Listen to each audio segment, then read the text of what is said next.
धार्मिक स्थलों पर श्रद्धालुओं से खुली लूट के मामले कम होने का नाम नहीं ले रहे हैं। ऐसा ही मामला दौसा के मेहंदीपुर बालाजी में सामने आया है। समाचार प्लस के कैमरे में दुकानदारों की ओर से की जा रही खुली लूट कैद हुई है। बालाजी धाम में आने वाले श्रद्धालुओं से खाद्य सामग्रियों की मनमानी कीमत वसूली जा रही है। दूध, छाछ, कोल्ड ड्रिंक, पानी, आइसक्रीम समेत अन्य खाने पीने की चीजें ओवर रेट में बेची जा रही हैं। आइए सबसे पहले आपको दिखाते हैं समाचार प्लस के कैमरे में कैद दुकानदारों की खुली लूट की एक्सक्लूसिव तस्वीर।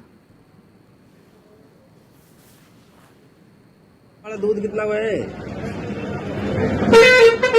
गोल्ड वाले दे दे। गोल्ड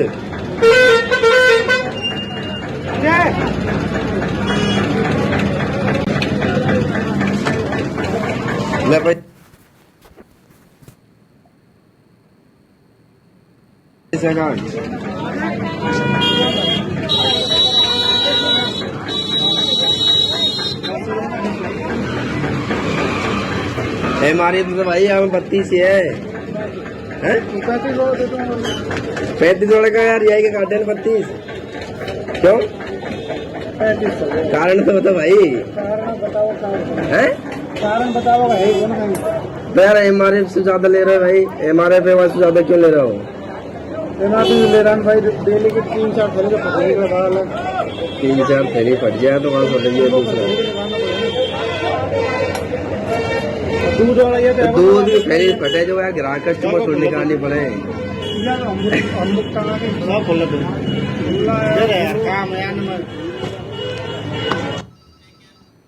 और यही नहीं, समाचार प्लस ने और भी दुकानों पर जाकर ग्राहक बनकर सामान खरीदा। जहां भी धड़ल्ले से ओवर रेटों में सामान बेचा जा रहा है। देखिए ये तस्वीर।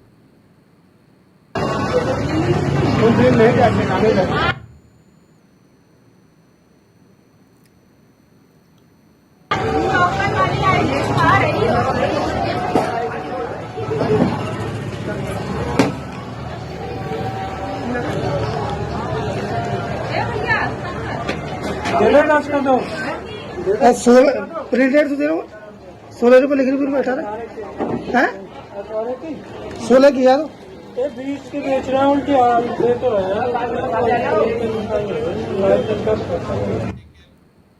और अब आपको बताते हैं दुकानदार किस रेट में खाद्य सामग्री बेच रहे हैं और भक्तों को सरेआम लूटने का काम कर रहे हैं। तो दूध जिसकी एमआरपी 32 रुपए है और 35 रुपए कीमत वसूली जा रही है। बालाजी धाम में सरेआम ये कारोबार लगातार देखने को मिल रहा है। सभी दुकानों पर दूध जो 32 रुपए एमआरपी पर मिलता है, 35 रुपए वसूले जा रहे हैं। छाछ एमआरपी जिसकी 15 से 16 रुपए है, 18 से 20 रुपए इसकी कीमत वसूली जा रही है। तो खाद्य सामग्री एमआरपी जिन पर लिखी रहती है उनसे ज्यादा उसकी कीमत वसूली जा रही है। दूध 32 रुपए लीटर है लेकिन 35 रुपए वसूले जा रहे हैं। और कोल्ड ड्रिंक 45 रुपए उसकी एमआरपी है तो वही 55 रुपए इसकी कीमत वसूली जा रही है। सीधा 10 रुपए का डिफरेंस है, 10 रुपए ऊपर वसूल रहे हैं। पानी की बोतल जो 20 रुपए एमआरपी पर मिलती है और उसके लिए 25 रुपए की वसूली की जा रही है। तो ये वो सभी खाद्य सामग्री है जब खरीदने के लिए आम जनता जाती है तो उन्हें एमआरपी से ज्यादा रुपए देने पड़ते हैं।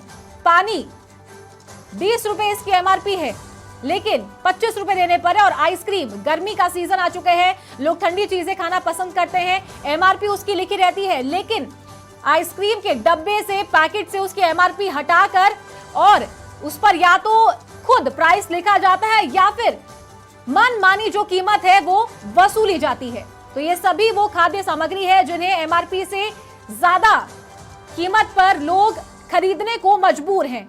छाछ 15 से 16 रुपए एमआरपी है लेकिन 18 से 20 रुपए वसूले जा रहे हैं।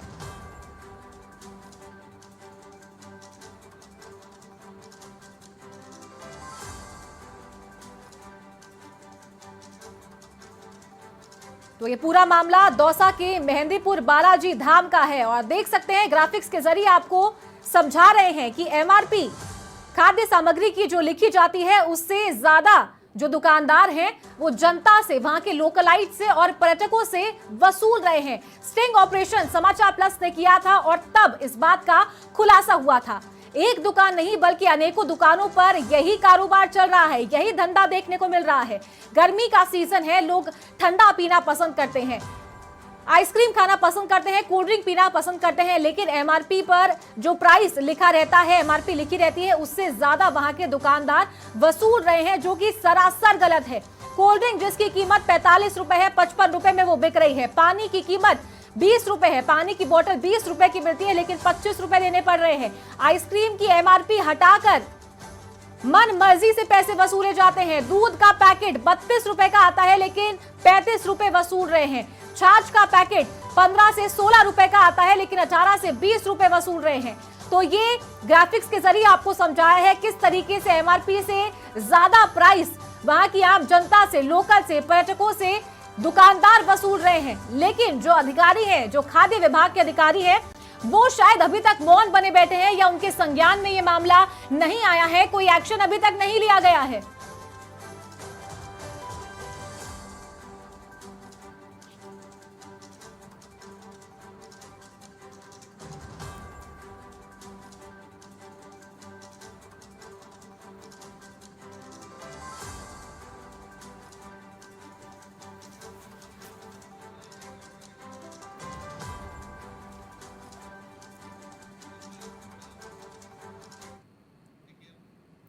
और इस खबर को अब टेक्निकल तरीके से समझने के लिए हमारे वरिष्ठ सहयोगी बीके शर्मा हमारे साथ जुड़ गए हैं, उनका रुख करते हैं। बीके, आपसे जानना चाहेंगे टेक्निकली इस बात को कि जो ज्यादा पैसे वसूले जा रहे हैं, चाहे वो थैली फटने के नाम पे वसूले जा रहे हो या फिर पैकेट्स को फ्रिज में रखा जाता है तो फ्रिज की राशि अगर वसूली जा रही है, तो ये कहां तक सही है और क्या ये ऐसा होना चाहिए, नहीं होना चाहिए? चारू, ये बिल्कुल इसको ये माना जाए कि ये जो आम उपभोक्ता हैं उनके साथ में सीधा सीधा ठगी का मामला है, क्योंकि जो एमआरपी है उसकी फुल फॉर्म होती है मैक्सिमम रिटेल प्राइस, यानी इसके अंदर उसकी पैकेजिंग और उसकी स्टोरेज और डिस्प्ले, ये तमाम जो खर्चे हैं वो सब उसमें शामिल होते हैं। साथ ही इसमें जो डिस्ट्रीब्यूटर, डीलर और रिटेलर, उसका प्रॉफिट मार्जिन भी शामिल होता है। तो इसलिए इसको मैक्सिमम रिटेल प्राइस इसीलिए कहते हैं। जो एमआरपी लिखा हुआ होता है उसमें सब कुछ होता है, उसमें ट्रांसपोर्टेशन भी होता है उसका, कि उस माल को जहाँ से फैक्ट्री से, डिस्ट्रीब्यूटर के यहाँ से रिटेलर की दुकान तक लाया गया है, वो तमाम खर्चे उसमें शामिल होते हैं। और इसलिए इसके ऊपर एक भी पैसा ज़्यादा नहीं लिया जा सकता। जो एमआरपी होती है उससे ज़्यादा, उससे ऊपर यदि पैसा लेते हैं तो उपभोक्ता कानून के तहत ये ऑफेंस होता है, ये अपराध होता है और इसके खिलाफ कार्रवाई की जा सकती है। चारू, तो बीके, लेकिन कई बार सिचुएशन ऐसी बन जाती है जहां आम आदमी मजबूर हो जाता है। बात करें कर अधिकतर टूरिस्ट प्लेसेस की, सबसे बड़ा बैरियर आता है लैंग्वेज का, क्योंकि आम जनता जो है वो हिंदी भाषा समझती है, लेकिन जो फॉरेनर्स आते हैं उनको लैंग्वेज का बहुत बड़ा इशू आता है। तो कहीं ना कहीं जो लड़ाई झगड़े की भी स्थिति बन जाती है और वो लोग फिर वही मनमानी कीमत देने पर मजबूर भी हो जाते हैं। तब किस तरीके से एक्शन लेना चाहिए और किसे इस मामले में सबसे पहले संज्ञान लेना चाहिए? चारू, इसमें दो तरह की सर्विसेज और प्रोडक्ट्स आते हैं। एक तो होता है ऑर्गेनाइज सेक्टर और एक होता है अनऑर्गेनाइज। जैसे आपने किसी होटल, ढाबे, रेस्टोरेंट में खाना खाया, यदि एयर कंडीशन होटल है तो वो कानून के तहत आता है। आपको आपके पास में उसमें रेट लिस्ट होती है, आपके मेन्यू कार्ड होता है जिसमें प्राइजेज होती हैं। लेकिन ढाबे पे इस तरह की कोई प्राइजेज नहीं होती।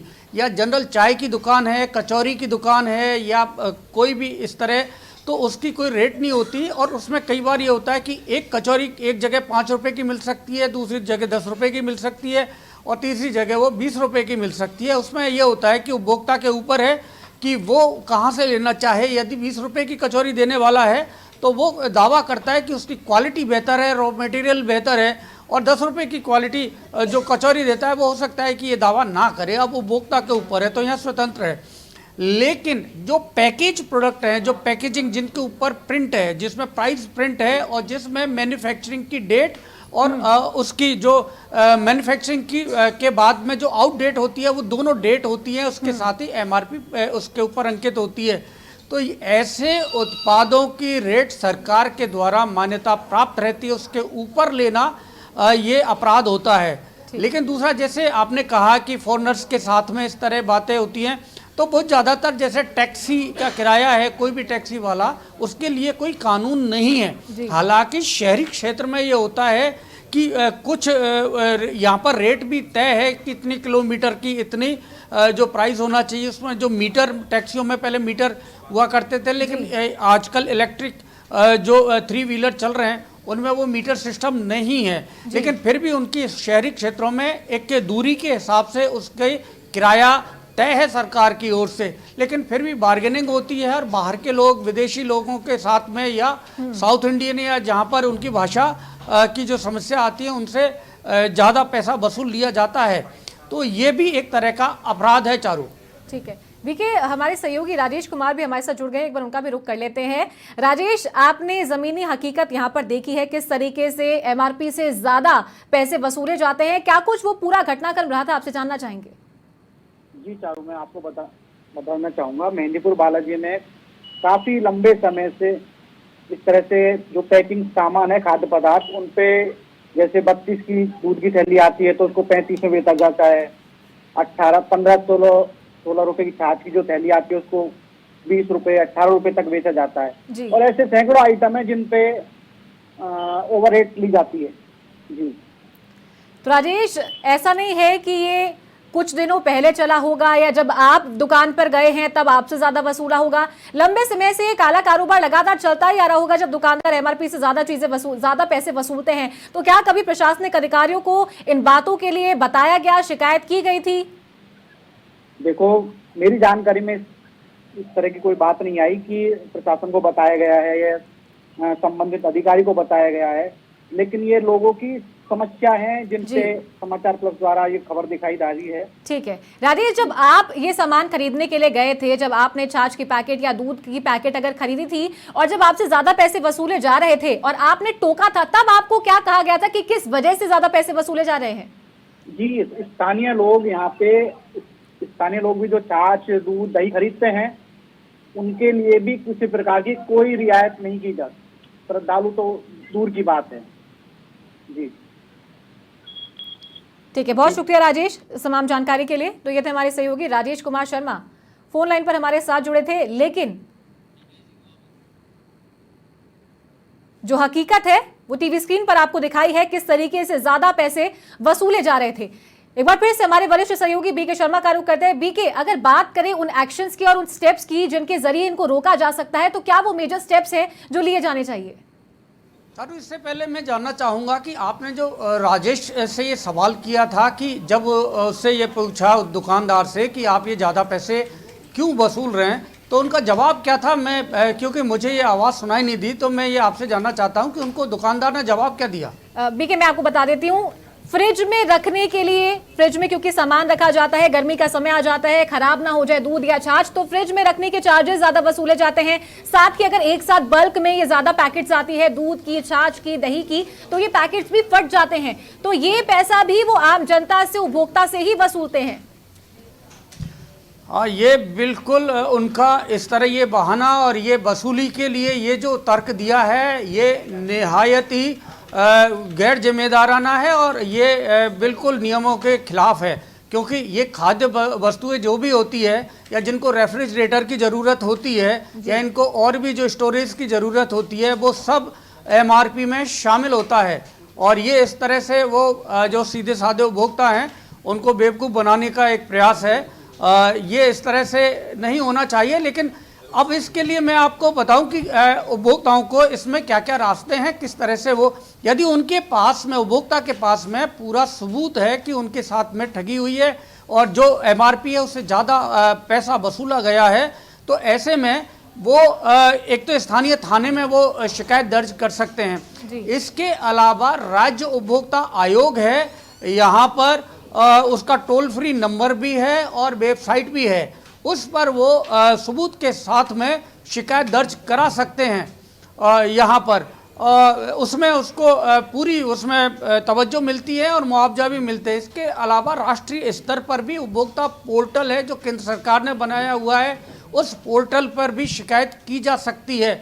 और ऐसे मामलों में आपने देखा होगा कि जो जागरूक उपभोक्ता होते हैं, कई बार इन सिस्टम का जब हम उपयोग करते हैं तो ये हम खबरों में भी आपको कई बार बताते हैं, आप पढ़ते हैं कि ऐसे मामले में जब उससे ज़्यादा पैसा वसूला गया उपभोक्ता से, उसने अपनी शिकायत दर्ज कराई तो कोर्ट ने भी ये मामला उसके पक्ष में दिया और उसको न केवल मुआवजा मिलता है उसके बदले में, और उसको सज़ा भी मिलती है जो उनके साथ ज़्यादा पैसा वसूलते हैं।